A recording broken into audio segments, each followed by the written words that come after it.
កំណាព្យជាដំបូងនេះមានចំណងជើងថាអនិច្ចាតោថ្ម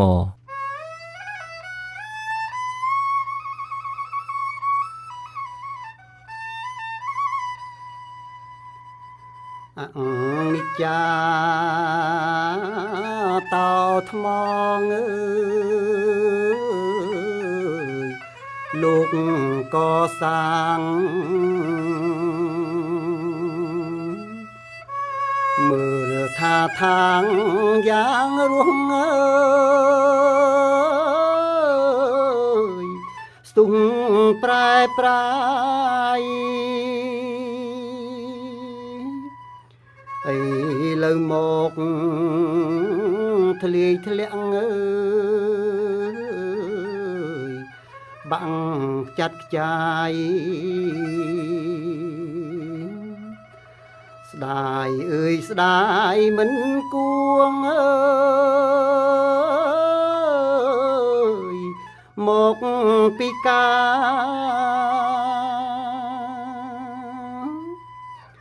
មានអ្នកព្រៃ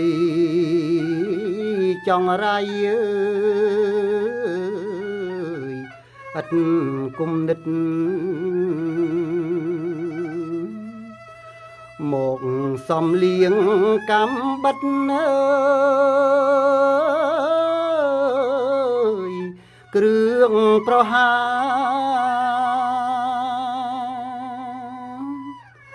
ឲ្យខងខូចខាតសាច់ញើយបងអាសា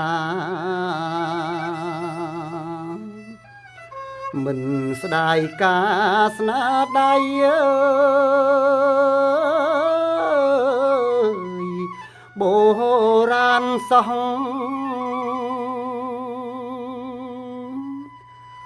អោតោអើយតោឈរមិនមើលមៀងមកឲ្យគេសំលៀងអើ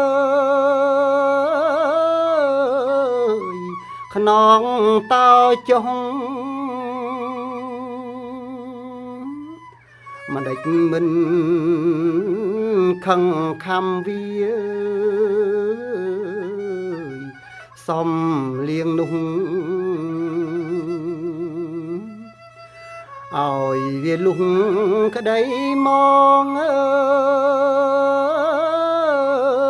យយកវាទៅ